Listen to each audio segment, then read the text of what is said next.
Bum, bum, Uh, bum, bum, bum. What's going on? Do we get lasers? Well, yeah, there's a win right now, Parker. You give us lasers when there's a win. trying to give Come us on. lasers. We can't Laser go until malfunction. there are lasers. Lasers malfunctioning. One more time. One more I time. might get some Lasers. lasers when our guest joins. I think that's what'll happen. Here we go. Here we They're go. not. They're not there. Oh, Oh, oh, there we oh. go. Lasers. Ah, Lasers. All right. Well, good nicely done. Nicely review. done. So what's going on? Obviously, you do not see. Welcome to the Blue Review. Thank you very much for being here. Stephen Nelson will be with us shortly. He is ushering the kids out the door, and then he will be jumping on. And because school is just starting, Marcus Grant is taking his son Quentin to school for his first day. So he's going to. He may make it. I doubt he's going to make it at this point. If you want to text him and say, just jump on whenever you want, you can do that. But Marcus will get in here if he can, but otherwise it will just be me, Parker, and Stephen Nelson today. And it's a good day to do it too, because the Dodgers actually got a nice, convincing victory yesterday, Parker. It was great. I mean, the offense really showed up. Emmett Sheehan and Andy Pages have yourself a game, gentlemen. It just made me excited for the rest of the series because we've been saying it the last 2 or 3. Can we just tie together some series wins? And that is definitely a sign that we might get some. So this is exciting to see that Sheehan was able to just throw the filth. I mean, 10 Ks, career high. Yeah, he was great. I see that Jeff Spiegel's in the chat, and he sees that Stephen Nelson is going to be in here, so he jumps in the chat and says, "Hope Stephen and Greg can hash out their differences." I have a story. I'm going to wait until Stephen gets on to tell this story about when I met him at Legends Attic. That was the first time that I met him. That he had a specific story that he wanted to tell me about how he knew who I actually was, but. As always, the Blue Review is presented to you by LAX. LAX, where changes are arriving daily, transforming travel experience. For information, go to flylax.com/transforminglax. So just let me know when Stephen is there, and then we'll get going on there. But hey, there he is. There he is. Here's the man himself, Stephen Nelson. Welcome very much. Thank you very much for coming on, Stephen. How are you? I'm great, boys. Great to finally be on here officially, and I appreciate you wasting an episode on me. Oh, please. How are you guys living? Doing great. And so I got to start here because Jeff Spiegel, who you know from Dodger Heads, is in the chat, and he joins me every single Friday, or joins us every single Friday. That's my guy. And he wants to know if we can hash out our differences. Because when you were... What? That's the way that he's... There was a time. So basically what the story is that I went on to Dodger Heads one time with Jeff right after Clayton Kershaw got his 3,000 save. And what I said, and it was taking a little bit of time, and he only got 3 strikeouts. And so it was taking a little bit of time. I said, oh, well, maybe he's just waiting until Joe Davis calls it. Yeah. And apparently you were listening to that. Is that correct? So Jeff Spiegel is my guy, and so I am a listener of Dodger Heads, and so I was driving to the stadium. I forget what, I think maybe it was the next day. I was listening, whatever. And then and you were on there, Greg, and so then I shot Jeff a note, and I was like, yeah, there's actually a funny story about that. Like, I almost made Greg's wish come true. I tried to anyway, because I had told Joe, months ago, I think we were coming back from a road game in San Diego, and we were busting back to the hotel, and I'm like, hey, Joe, like if Kirsch is close to 3,000 and I'm on the schedule to work Sportsnet LA, like I will tag you in. Like it should be you, for a litany of reasons. It should be you. And Joe's like, oh, I really appreciate that. Like, let's see how it plays out. And then all of a sudden, like Kirsch started punching tickets left and right. And he got closer to 3,000 way faster than anybody, and probably even himself thought he was going to get there. And it lined up like perfectly or imperfectly in Greg's case, for Joe for Joe and the Davis family to be out of the country on a family vacation. And so it was like I had back-to-back starts, Colorado and then the one at home. But then like Joe was coming back like the day after the White Sox series, so he would have been back. So really Kirsch just ruined everybody's plans. But no, it became a fun story. So then when you and I were able to link up at Legends Attic a couple weeks ago, But it was cool to finally meet you and kind of give you some grief. Which I appreciate you giving me the grief. That's the way that it has to be in this business, right? But Yeah, no, you 100%. obviously do a great job. It was really just a joke, but and you know that. Totally, But totally. Yeah, it's all either way, good, dude. so So how are you feeling about what the Dodgers are doing right now? So they lose 2 of 3 to the Padres. They lose two of 4 to the Yeah. Rockies. But last night kind of felt like what we're expecting out of this team. Is that fair? Yeah, I would say 2 days ago, this hangout and chat, it would have been entirely different. I think that the vibes would have been much different for our hangout and conversation. Yeah. But I think after the last 2 days, okay, so they finish up in San Diego and they avoid the split, and the bats erupt. It took a while for it to happen, but the bats erupt late to pull away and get that win. And you're like, okay, exhale, that's good. Back atop the division, technically tied, but the Dodgers had the tiebreaker, so they're really in first. And so they end that season series on a high note. But then you're looking ahead to Monday, and you're seeing Hunter Green on the schedule Yeah. against Emmett Sheehan, and we all love Emmett Sheehan, but that the scales are tipped towards Cincinnati, who's a desperate team right now, and you're thinking, okay, we've seen this before. The Dodger bats kind of wake up, but then the next day they come out flat. So the fact that they backed up a big win with one of their stronger performances of the summer was super encouraging. Now, I'm in the camp where I want to see it again because I think winning 3 and 4 games in a row has been a problem for them since the White Sox series. So I'm in the camp of being greedy and feeling selfish and wanting to see a little bit more. But the last 2 performances absolutely really encouraging to see back to back, and last night being complete in all facets was a huge sign for this team. Yeah, Stephen. Hello, by the way, my fellow alumni. For Cat for those Town. in the chat who don't know, we're both fellow Panthers. Shout out to Chapman. Let's go. Yeah, you mentioned it. You hit it the nail on the head there. All facets last night in that win. So you put together 2 wins in a row. But of course, last night they do it all 3 tools on the defensive end with some of the more unlikely names in Teoscar and Conforto saving some runs. And then you also get Pages re-energizing his battery back at home, and Sheehan, of course, doing what he did. Yeah.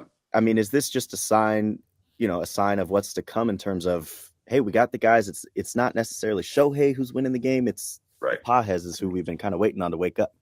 Yeah. So the big thing for this team now, as it has been throughout this year, and really you could say this for any team with championship aspirations, is your stars have to be stars.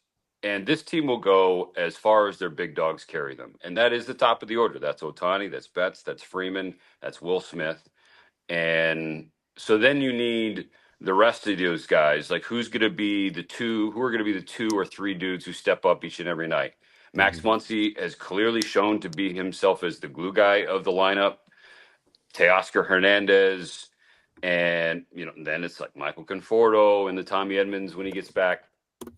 So I think that's kind of the big overarching theme for the Dodgers, and again, any team with championship aspirations. Last night specifically, getting contributions from Michael Conforto, seeing Teo make plays in the outfield, like that. Those are the things that game to game, night to night, should provide you with some more faith, because it's about those guys restoring confidence in themselves. And Conforto talked about it post game. He's like, they've been putting in the work with Dino Ebo, who's in charge of the outfield now.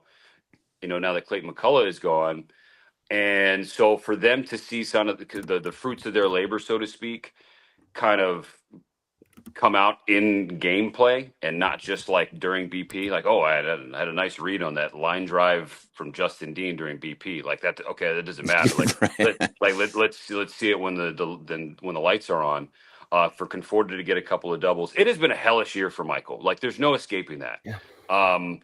As much as he may have been fighting to escape that throughout the summer, I was saying on the radio last week, like Michael has to get to the point that Mookie got to, where he is saying, like, F it. Like, this is a lost year. This is my outlier year in my career, and I'm going to have to wear that for as long as I'm a big leaguer, and every time I come back to Los Angeles, that does not mean that I can't put something in the bucket tonight.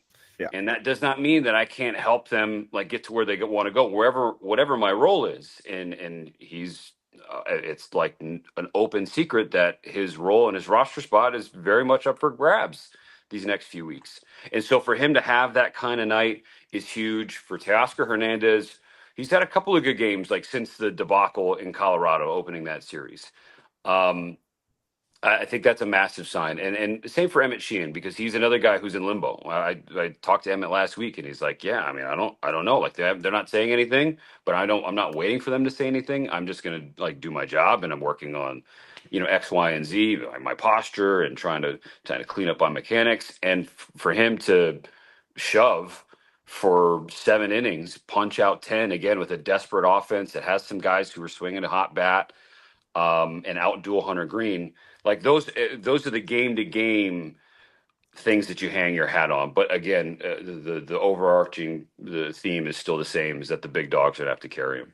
Yeah, no, absolutely. But there's a couple. The Emmett Sheehan, the defense in the corner outfield positions, and Emmett Sheehan's performance were very, very much linked. Yet last night, Yeah, Emmett Sheehan was he was fantastic. The best I've ever seen him by far. 7 innings, 10 strikeouts. That was phenomenal. He was either completely dominant and untouchable, or he was getting barreled up and things were going right to the wall and and when you needed guys like Conforto and Mateo to make tremendous plays, not just like the average plays where you're just putting your arm out. It was over their arm. It was right up against the wall. It was a bunch of different plays that they typically have not done in this season so far. Is that something that do you attribute to Dino Ebel, or is it just more effort because they're kind of in limbo also? I think it's a combination of a lot of things. I think it's them locking in and putting in that work. I do think there's a little luck involved in that, in making those plays for those. If I'm speaking plainly, I think that's fair to say. But like to your point, Greg, it shows how tied together the three facets of the game are, because when Emmett turns around and he sees a dude make a play for him, right. And when Emmett throws a pitch, maybe not his best pitch, and it gets squared up, and he turns around and he sees another dude make a play for him, instead of like, oh, or damn, like, all right, that ball fell, and now I got traffic, or I got dudes with wrists behind me. That's out number one, or that's out number two, and it's and I'm putting up another 0 on the board, and so that gets him rolling, and then Conforto is, oh, all right, I made that play, like that. That's huge for the pitcher, huge for the team, and now when I go up to the batter's box, I'm not like already 0-2. I've done something today to help the team. And let me get ready for this fastball. And let me be on the fastball one time. And he was. And so like it's for like, I never played the game at a high level, but being around Major League Baseball these, last 7-8 years, and being in the booth with these guys, and EK is kind of the chief among the talking point of just how mental the game is. And like he's like, people don't, and we don't. Us mere mortals, we don't have this. We can, we think we have an idea, but we don't have the slightest clue about what it's like to stand in the box and be battling those demons, AB to AB and night to night. And so, for when you have those positive moments as a major leaguer, you have to take them at their word that it really does give them a boost and like make them feel, even though they're getting paid millions and millions of dollars, sometimes they forget that they belong here and that they're supposed to be here and that they can make those plays and they can put those swings on a baseball. So like I just thought last night was really like the perfect example of what team baseball looks like, and that's the type of baseball that's been absent from the Dodgers for too long this summer. Team baseball and just the mental aspect of it. You mentioned his name earlier.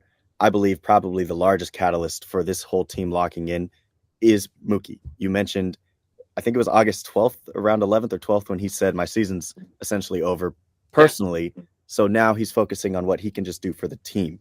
And now we have, throughout this whole episode, mentioned little nuggets. You've mentioned nuggets, Stephen, of just everybody kind of joining in on this camaraderie and this idea of, hey, we don't need to go for hero ball. We just need to focus on what'll get the team the W. I mean, since then, Mookie's been, I think, 319 average with 15 hits, and that's just in, a little over 10 days.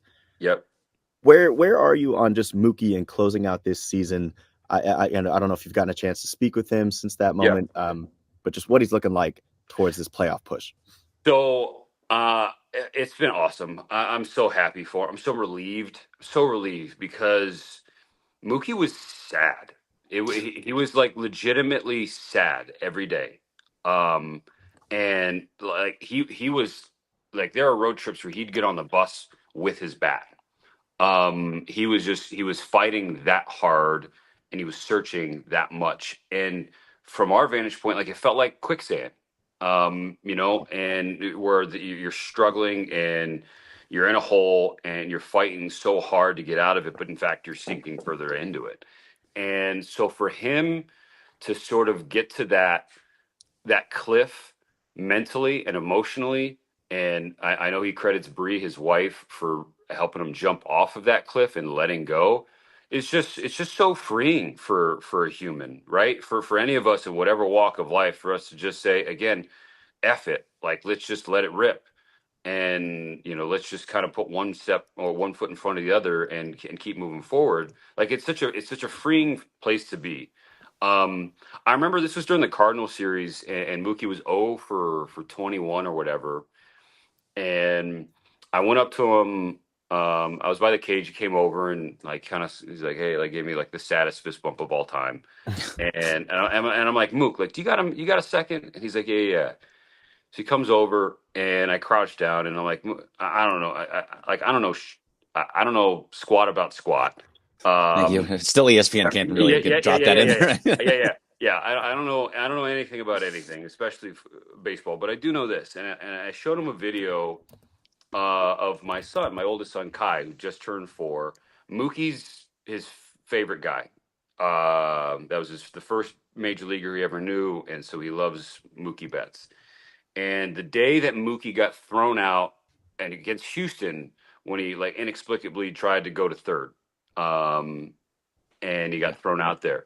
My wife and kids were at the game, and my Corey was filming, and everyone in the crowd is like jeering, like, and then she pans over to Kai, and Kai's like shirtless. I don't know, on the chair, being like, my kind of guy.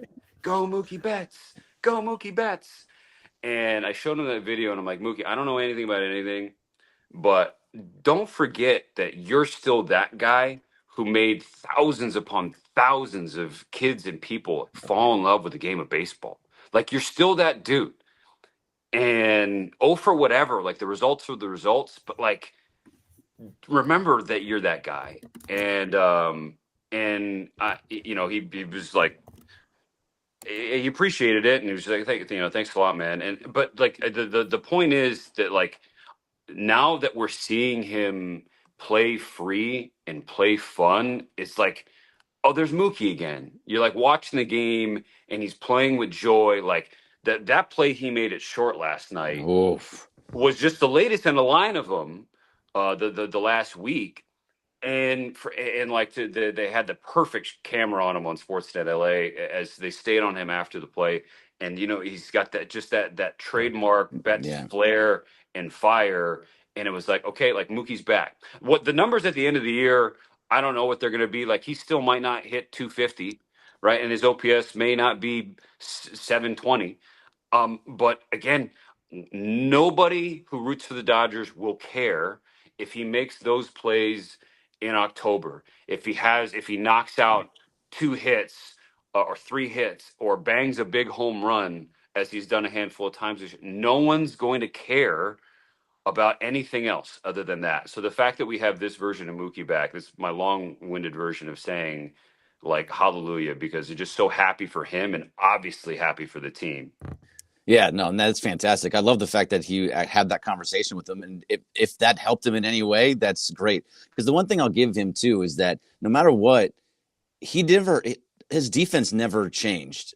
How he played at short was still a phenomenal. Well, he had some ups and downs, but for the most part, he's been really good to the point where people are talking about, can he win a Gold Glove? It's not going to happen. Mason Wynn is fantastic at shortstop over there, but the fact is that he has been good enough to be a Gold Glove level shortstop still, despite the troubles that were happening at the plate. So I love that story about your son, especially shirtless on the chair dancing around. I post that and embarrass my kid one day when he's old enough. So I do want to move on to. We only have about 4 minutes left, but I'm sorry. You're fine. Just keep going. These are great stories. So Kershaw is on the mound today, and he has been. Did you ever think that at any point in this season that the guy that was going to be the stopper for this team was Clayton Kershaw? Did you think that he wanted anything more than 3,000 strikeouts? Because I didn't. Yeah, honestly, man, like no. And I'm not sure, again, that Kersh, knew that this was still in there. I think he is super self-aware, and he knows where he's at in his career and in his life and where he's at physically. And he's just trying to find it, like inning to inning, and it's such an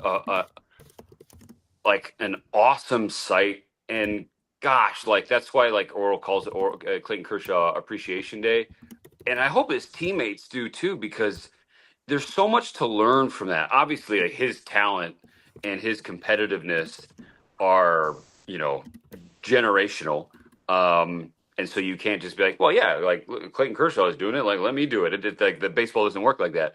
But for these guys to see a dude struggling to hit 90 with the fastball, but not struggling to prevent runs and get outs, in this day and age, it really is. It's unbelievable. It's unbelievable. Yeah.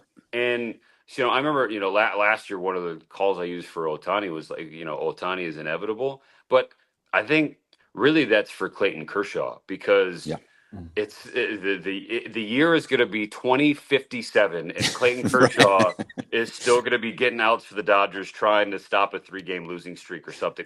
He is just he'll be throwing 35, but he'll get out. Yeah, right. The more things change, the more they stay the same, and that it all comes back to 22 having a big night.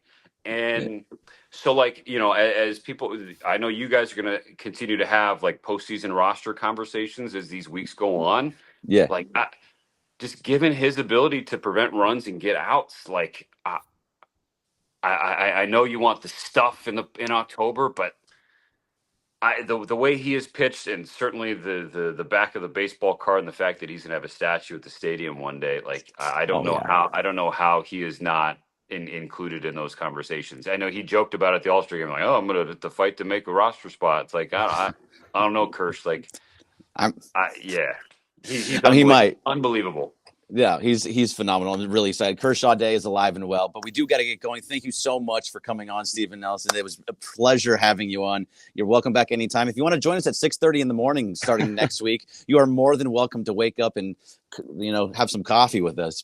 Greg Parker, first and foremost, thanks a lot for having me. I had an absolute blast. Would love to come on again. We are going to have to pre-record, because I don't know who made that call. Corporate Greg, you have to have a conversation with corporate and figure out what happened. Now you've got to set your alarms for 5:30 or whatever it is. So. Yeah, no, we moved up our lineup a little bit, and so the only time to do it to keep everybody intact was to do it at 6:30. But we'll figure it out. By the way, guys. Yeah, exactly. I love the hat. That is an awesome hat. I know you have another one in the back there. I love that hat, by the way. So very cool. A local guy in Carson named Ian Island Works with a Z on Instagram. He does not pay me, but I love his stuff. And my whole family does. So go see him. Thanks. All right, we got to get going. We got to get to Travis and DeMarco, who are out at Pechanga Resort Casino. First pitch is next, and we'll talk to you guys tomorrow. Thank you very much, Steven. We'll see you guys on the Blue Review next time. Thanks a lot, LAX. Thank you, Steven. Blue Review.